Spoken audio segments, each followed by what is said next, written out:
the reason for making sure that we talk about objects is because it's really hard to do any sort of GUI programming, at least with WX Python, without using objects. Okay, and if you're looking at any of the example code, it's going to be subclassing objects right and left. So you need to understand at least the use, even if you're not going to be creating your own objects for programming. You're going to be using them. Okay. Now I've tried in the course of introducing WX Python to you to make it so that so that even if you feel clumsy using object-oriented programming, you have templates to follow. But I guarantee you will have to understand something about objects before you can start using this stuff. Unfortunately, perhaps. Okay, so first part of WX programming is really sort of generic. So let's talk a little bit about WX Python, where it comes from, where to go for documentation, and we'll talk about GUIs from a very general perspective and what kinds of widgets that WX offers. We'll talk about the heart of GUI programming, which is event-driven programming. And then finally we'll talk about how one gets started with WX, and I think that will probably take us through today. And if not, I've got another one. Okay, so WX Python. Every operating system on any modern computer you're likely to touch has at least one graphical layer, one graphical part of it for writing GUI programs.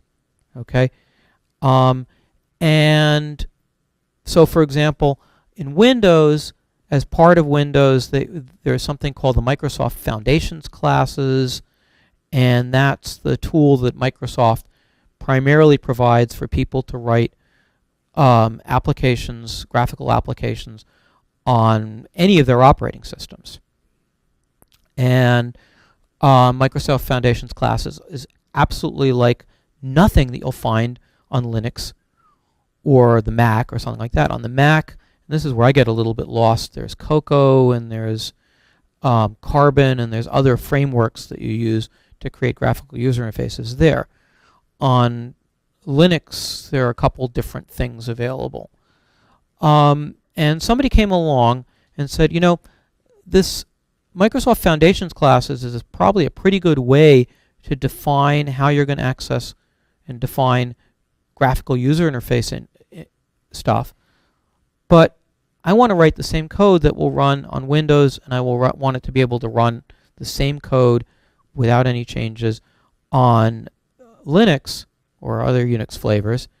So I want to write something that works cross-platform library. So they started writing something called WX Windows, and it did exactly that. And it's somewhat modeled after the Microsoft Foundations classes, except that it would run on multiple platforms. And not surprisingly, somebody came along and wrote a cease and desist letter to those folks, so they renamed it to WX Widgets. So if you see a reference to WX Windows, that's really old. If you see a reference to WX Widgets, that's referring to a C++ library. And you can write C++ programs and access WX Widgets. You probably don't want to, particularly if you're doing Python programming. Python has a layer called WX Widgets that allows you to access all the functionality of WX Widgets without having to write any C++ code, and it does a lot of work for you behind the scenes. Okay, and so if you use WX Python, you get a single set of routines, and they will run on virtually any modern platform you want to run on. Okay, and the one nice thing about it is that WX Widgets is written to write really high quality software, and high quality software, you want it to look like what the user expects. So as an example, the same code that creates this routine line for line creates this routine on the Mac. So on Windows, the menu bar is right here. On the Mac, the menu bar is here, okay? But it's combined with some system things, so we have this Python, the Windows and help, so on, show up there automatically, because those are part of the system routines. Those on Windows show up on the elsewhere. So these two things look like the native application that people are used to looking at for or at on the different platforms. Okay.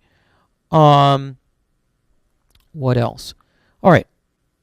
What's I'm not going to be able to tell you everything you need to know to start working with WX. I'll give you what I can. The class description can be found online. It's a great place to start looking. Just remember that when you look at the definition of a class, that class is probably defined as a subclass of 2 or 3, in some cases as many as 5 parents. So when you see what's been defined for the class you're looking at, there may be functionality you want to use, but it's in the parent. So you may need to look at both at multiple levels to get what you want. Okay, we're going to talk about the demo code, in Python, in WX Python, a lot, because it's at least in depth, because it's really useful. There is a nice wiki. It has some really nice things in there in terms of explaining how stuff works. There is a discussion group, and I get a synopsis of this. There are usually something like 10 different questions that are posted. Most get answers within hours, if not minutes, with people questioning. And one of the main authors of WX Python, Robin Dunn, posts probably a couple emails at least a day to this list. So I recommend that as well. And I have mixed feelings about this book, Python in Action. It isn't a bad book, but it isn't a great book either. Probably shouldn't say this too much since this is going on the web, but no, it's a great book. But I find that it is worth reading, but I find that it's not one of these books that you just sort of inhale and all of a sudden you know everything you need to know about WX Python, and it is at this point a little bit dated. Okay. So WX Python is not the only game in town when it comes to writing GUIs. One other choice is something called tkinter. I've referenced this before. There is a language called TCLTK or TickleTK, which has the ability to write GUIs. The TK part is the GUI part. And it's portable enough that it literally has been stuck into Python. The base Python distribution includes the TickleTK interpreter and all that stuff. Advantages and disadvantages, well, GUIs look exactly the same on every platform. Okay, if I gave you that example we had before, the Windows routine and the Mac routine would both look like X Windows applications, which may be not what you really want people to look. Actually looks more like motif, but anyway, which may not be what you want people to look at. On the other hand, there may be occasions where you really do want people to look at exactly the same looking window everywhere they go. It's pretty simple.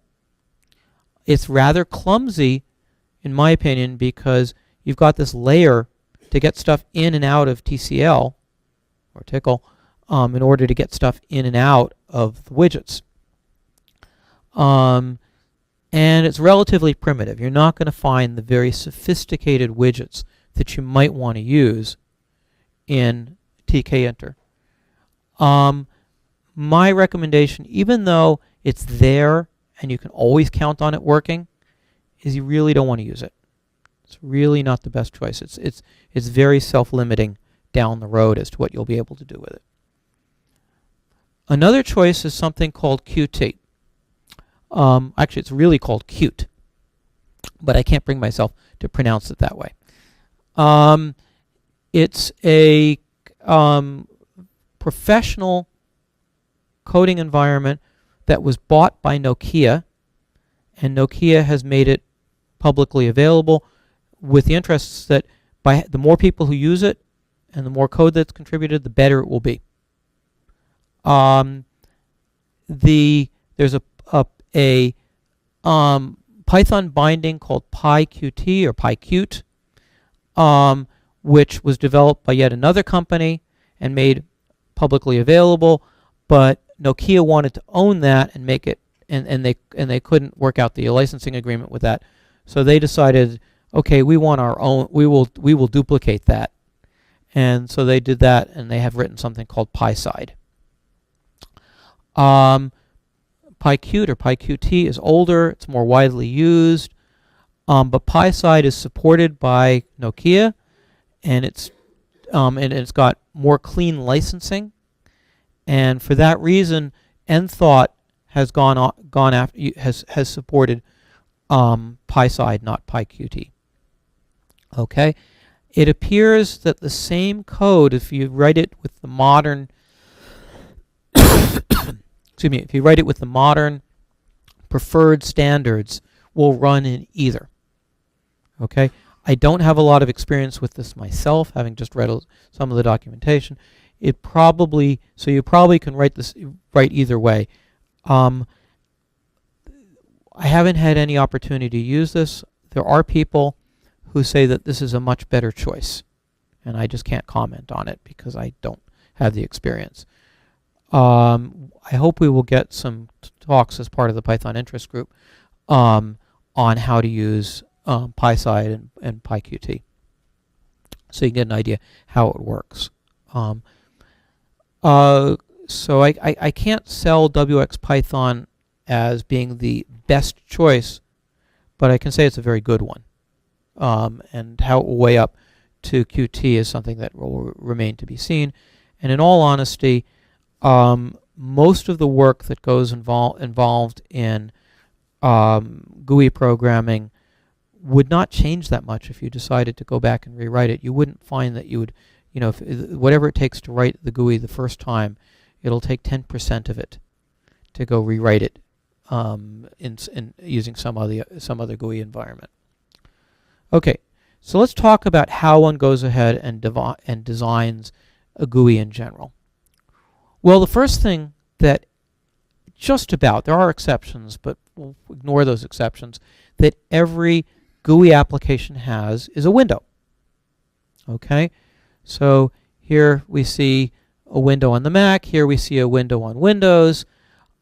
Just to make life really interesting, WX doesn't call that a window. It calls this thing a frame.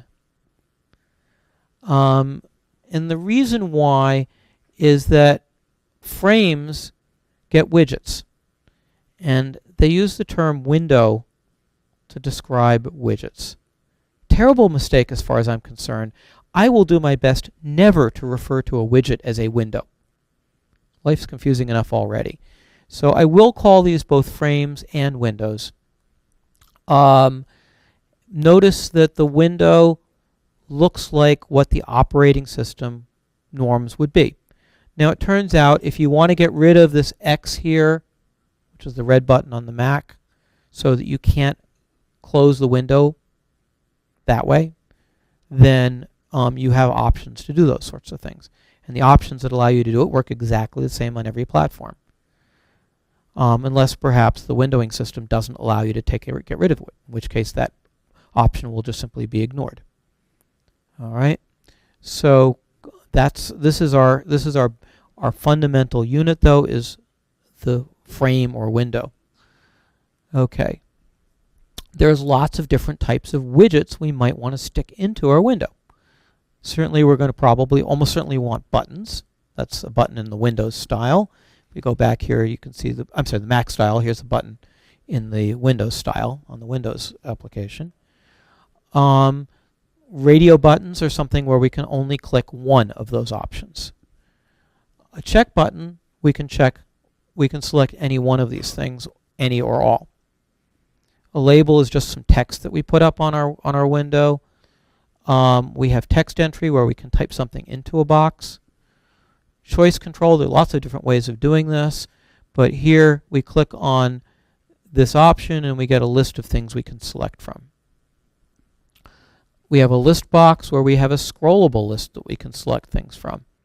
And in a list box it makes sense to be able to select from more than one thing if you choose. You mean in terms of focus? The focus is handled unlike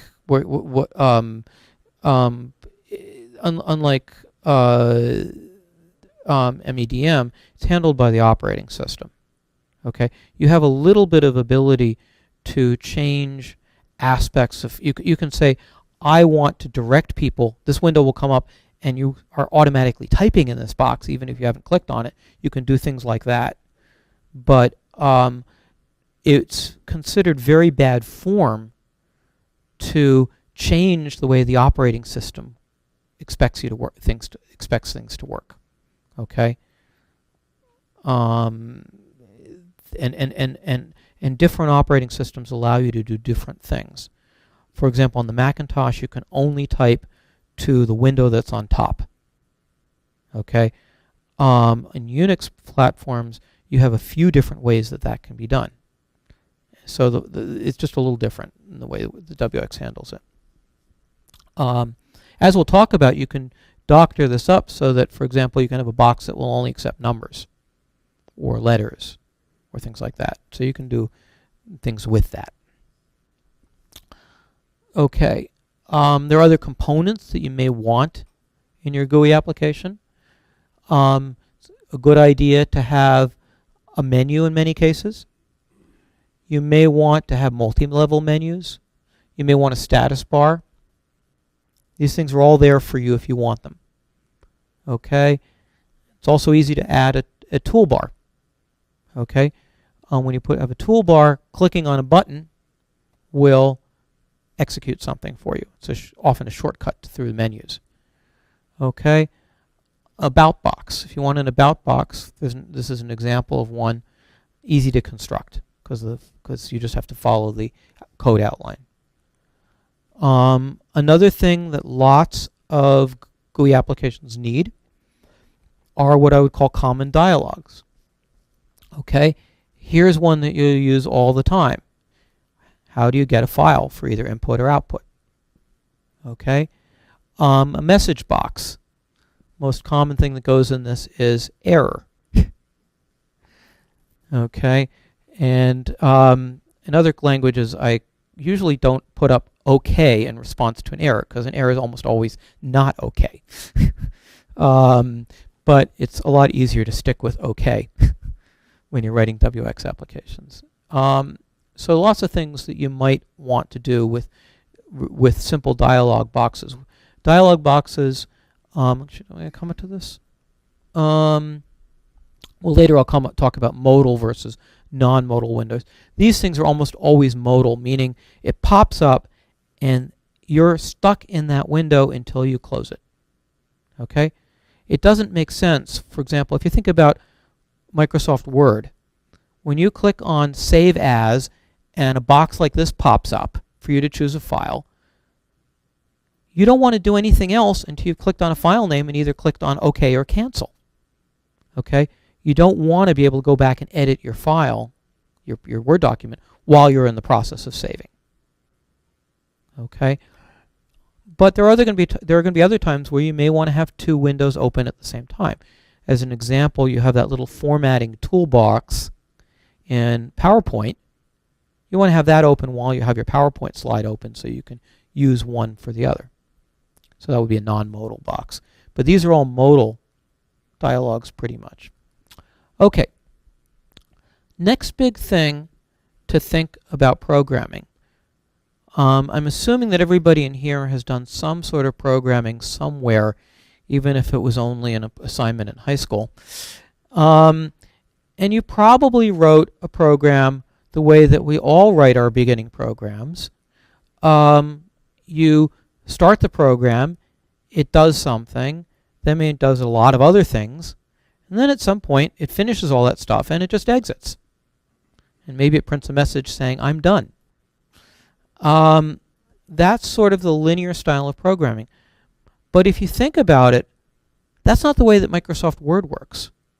Microsoft Word works, you start the program, and then it sits there. And then you tell it to do something, and then it does something for you, and then it sits there. And it keeps sitting there all the time, except for when you're telling it to do something. And that's the concept of what I'm going to call event-driven programming. Now, people who are used to thinking in terms of running an instrument are used to working with events all the time. Your instrument is doing something, and it gets to a point where it's done, and now it goes off and asks the software to do something in response to that. MEDM is event-driven. Your motor moves. The display needs to be updated to reflect where the motor is. GUI programs work the same way. Okay, so we write a GUI program to start, and then it needs to respond to actions. Those actions might be the window being hidden and then redisplayed. The action might be changing the size of the window. The action might be somebody clicking on a button. The action might be responding to a timer if we set up a timer. So a GUI program has a beginning, and then it sort of has a middle, and that's where it stops. And the middle is to hand off control to some sort of infinite loop that's going to keep looking for actions. And when I say infinite loop, if you think about it, once you start running the program, it's going to keep running forever until some sort of external event tells it to stop. The only way that Microsoft Word ever stops is either you hit a gatesism and it crashes, or else you go to the menu and you tell it to exit.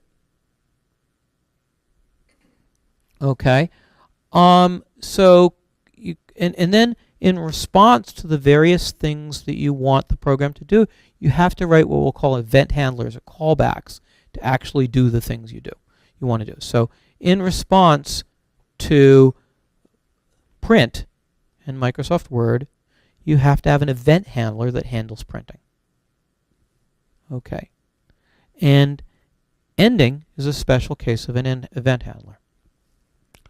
Okay, so let's talk a little bit about WX Python specifics. Okay, first thing is I want to tell you about this WX demo thing. It's unfortunately not distributed as part of Enthought in the most convenient fashion, but it's not hard to get anyway. What it has, if you look over here, is it's got lots and lots of different demo things you can look at. So here I selected the font dialog, and it shows me how I would select a font, get information about it, and then by clicking instead of the demo on the demo code, it shows me the code that generated this.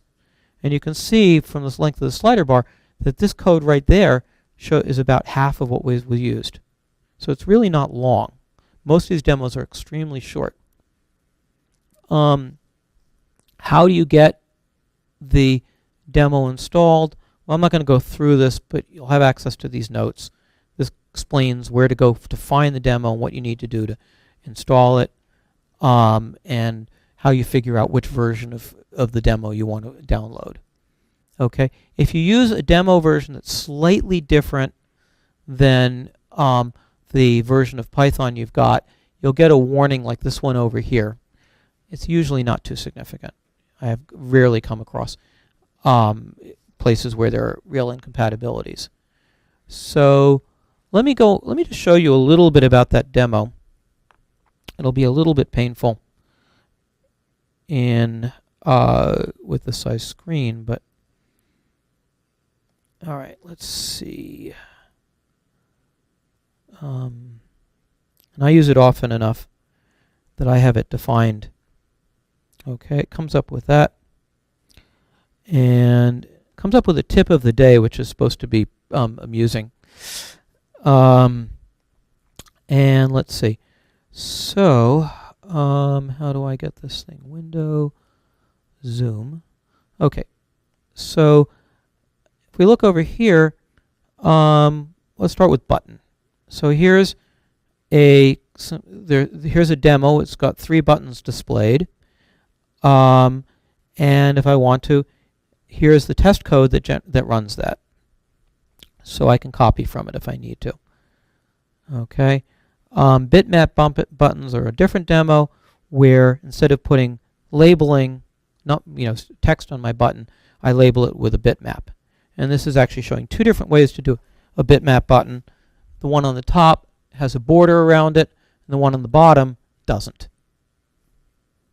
And in both cases, I can click on it, and it's printed something out. Okay, and there's a lot of stuff here. So, for example, here's what's new. Lots of new stuff, new widgets. Common dialogues. Let's see. Print dialog. So that looks like the Mac print. If you do it on Windows, it'll look like the Windows print. Let's see. What else do we have here? And then as we scroll down here, notebook. One type of notebook. Oh, here, let's take a look at analog clocks. You really want something that looks like LEDs, you can have it. So I just wanted to give you an idea. There's an awful lot of stuff here, and usually it gives you pretty simple controls to access this stuff. I mean, this code here I think is fairly complicated, and if we look at the demo code, let's see, can I get to the scroll bar? There's a lot of stuff there, so, but also not that much stuff. So whenever I am building some sort of GUI and I'm thinking about how am I going to explain what this particular stuff that I'm doing works to the user, I'm thinking about what's the best way to represent it. And I will often take a look at a couple different things here to see what kinds of things can I use. You don't, as a bit of philosophy for design, you don't want to go hog wild and use every different option that's in here. But on the other hand, there will be times where you may want to explain to somebody with a paragraph, in order to use this thing, you need to do this, this, then this, and then look at this. Well, if that's the case, then there may be an easier way to get that to work if you follow some pattern that somebody else has already done. So I find this very useful, and I find myself going back to this. But I will say some of the coding can be a little bit obscure. All right. So, all right. I just have one more slide in this presentation, and let's. So, okay. So let's talk about terminology that WX-Python uses for things that we may or may not know intuitively. First thing is the application, or sometimes just the app, APP. This refers to the whole program. In specific, when you write a WX-Python application, there is a very sophisticated layer of code that's doing all sorts of stuff for you, figuring out where the mouse is, figuring out which window you're in if you've got more than one. And you don't want to write any of that stuff yourself. And WX-Python allows you to get all of it very easily.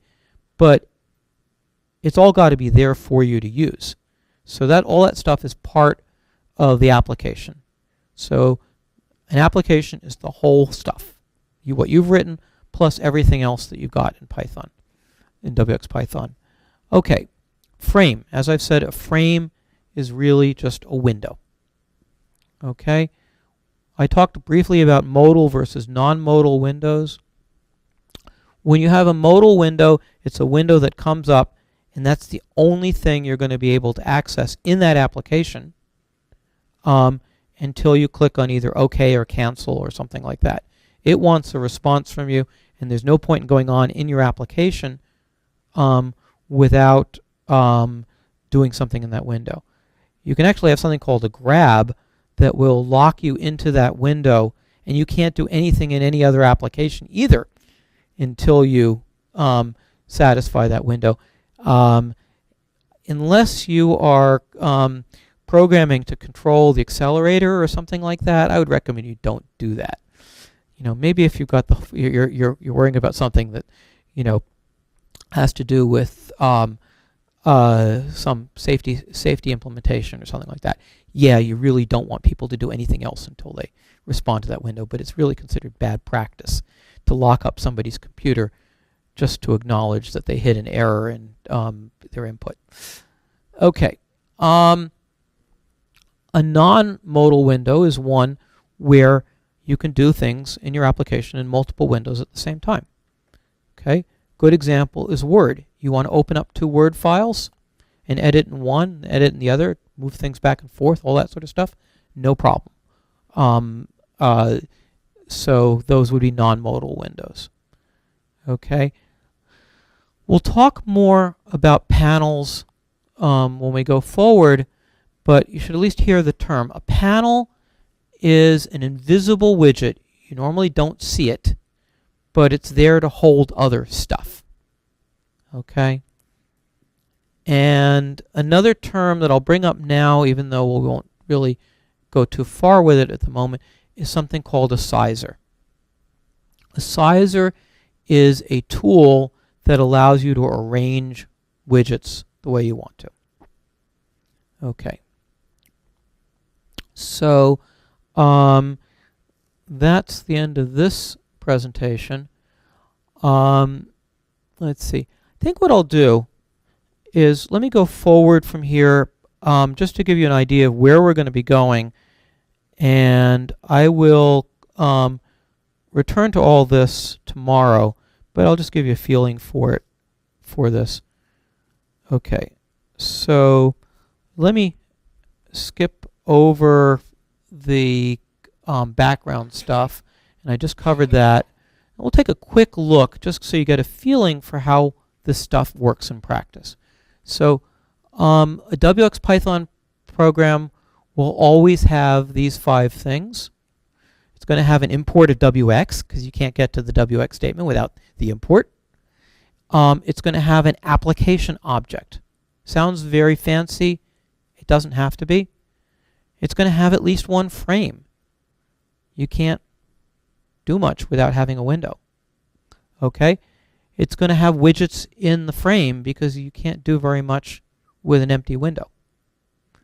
Okay? And then it's going to have some code at the end of the routine, as far as we're concerned, to actually kick the thing into operating. That sounded like a lot, but here is a very simple WX program or application. So first thing we do is we import it. Second thing we do is we create the application. We do that here by just simply calling the class and running that. So now we've got an application. Then we create a frame. Then we use static text to put something into the frame. Okay? And even though I save the name of it, I don't actually use it. So I could have written that so that it just simply says, it just has a call to static text. Then I need to say, I've created a frame, show it.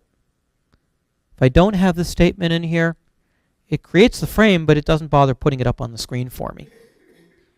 And then finally, I need to say, okay, I'm done with all the stuff that I need to do to get started. Go run the event loop and wait for the user to do something. And that's what this main loop does right here. Okay? And even though I would almost never do this, I have a print statement after this, the call to main loop. Why do I do that? Well, because I wanted to get across the idea this never gets run until I close the window. Okay? The execution never gets past this point because it's just running in a loop waiting for the user to do something. Okay? So this static text has created that label there. The frame.show, I think, is sort of pointless in a way. It should be the default, but it isn't, at least in my opinion. This main loop causes us to go into the event loop where this is actually being responding, and anything after that only gets done after all the frames are destroyed. So I could call, I mean, this is just an object. I can say WX frame again and create a new frame. Then I'll have two windows. Okay? If I do that, I don't get past this until both of those windows are closed. Okay? So this is an example of why you use objects. If I want two windows, I just call this twice and create two objects. Okay. All right. I haven't shown you using a panel here, but that's relatively straightforward.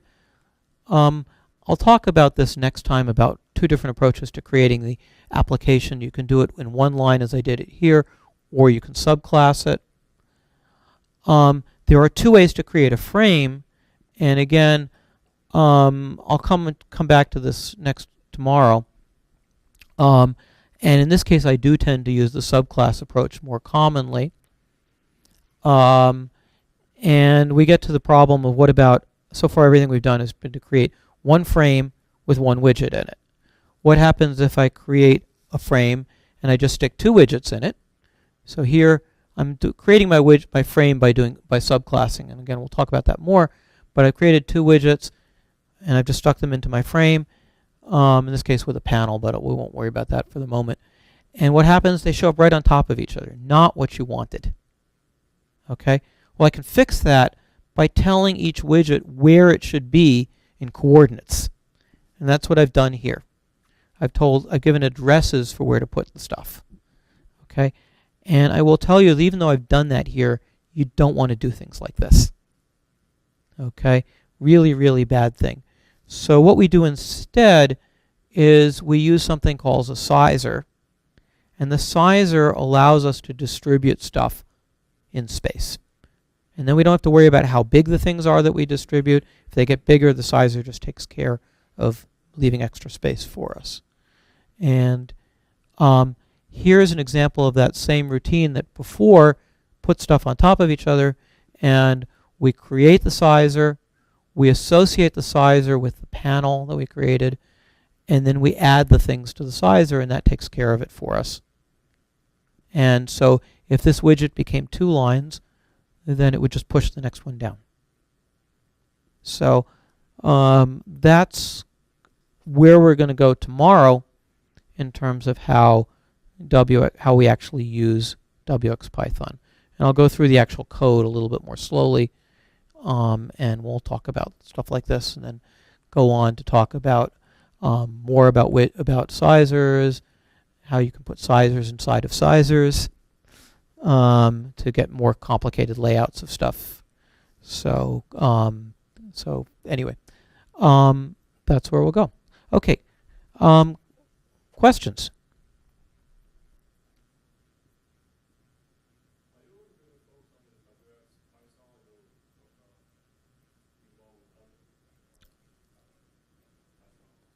Okay. I think that with the time we have left for the next, we've got 3 more, I've got the room reserved for 3 more dates at this point. I don't know how far I'm going to get beyond WXPython for the next couple lectures. because there's a lot to cover. The one thing I do want to get to is using WX and Matplotlib together. That's the one thing that I'd like to get to. Whether I'll get to that or not, I'm not sure. If I don't, I'll figure out a time to do that one. But that's where I expect to get going in the next I think 3 lectures after today. So, is that a good way to say I don't know? Yeah.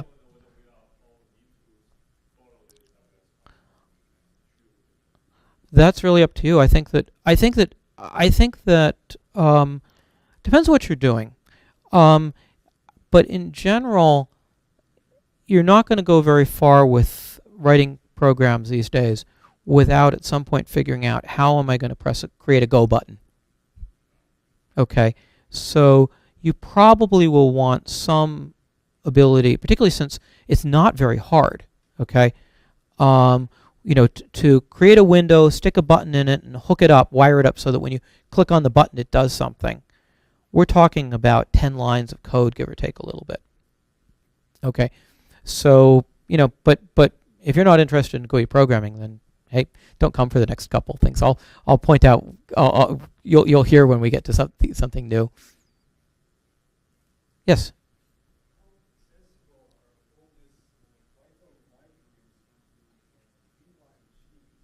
Okay, good question. The question was, how accessible are all these libraries?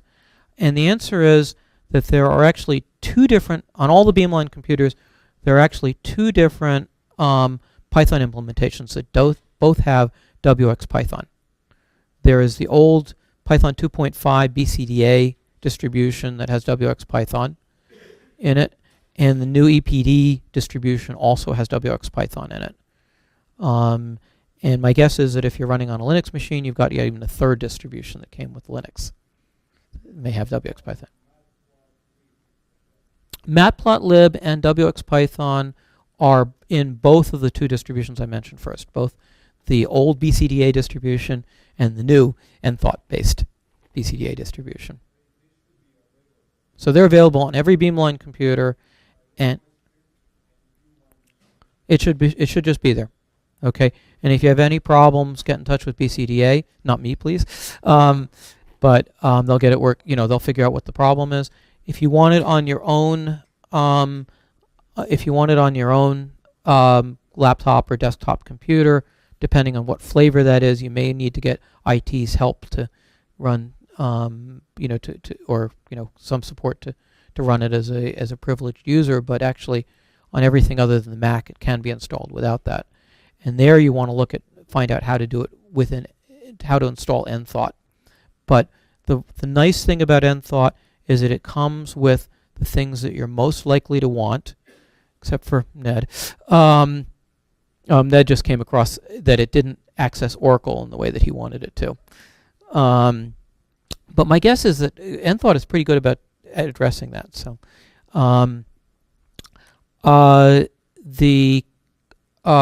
so the Enthought distribution comes with Python plus all of its standard stuff.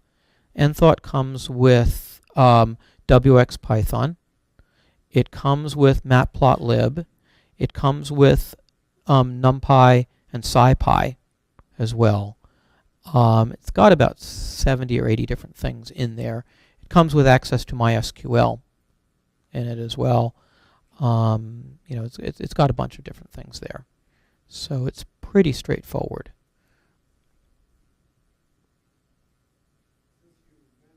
Mm-hmm.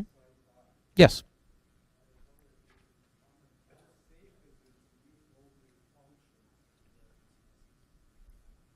SciPy. Well, in terms of mistakes.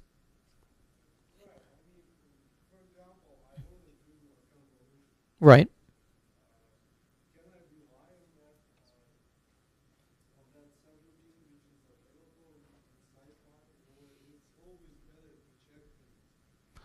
Well, I would say that it's particularly when you're writing your code that it's always better to check things because you may not use it correctly.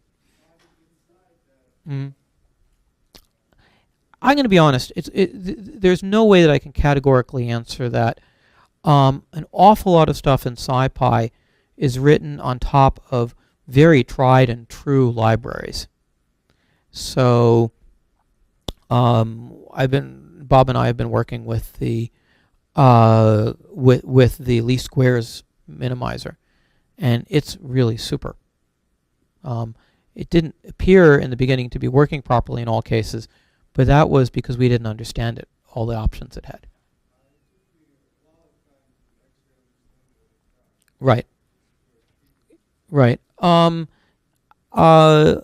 I would be, if you came across a bug in something that was written with, particularly where you're trying something out that was a little different than the way somebody else had used a routine, yeah, you might come across something, but it's probably not. It's probably going to be something somewhat obscure.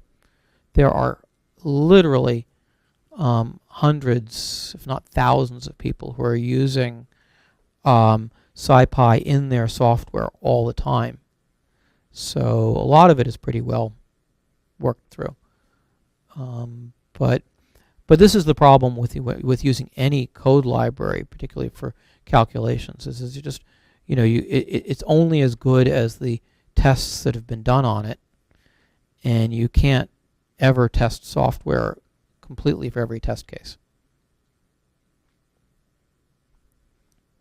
But in general, I think you're more likely to get the right answer through a SciPy call than you are through writing it yourself.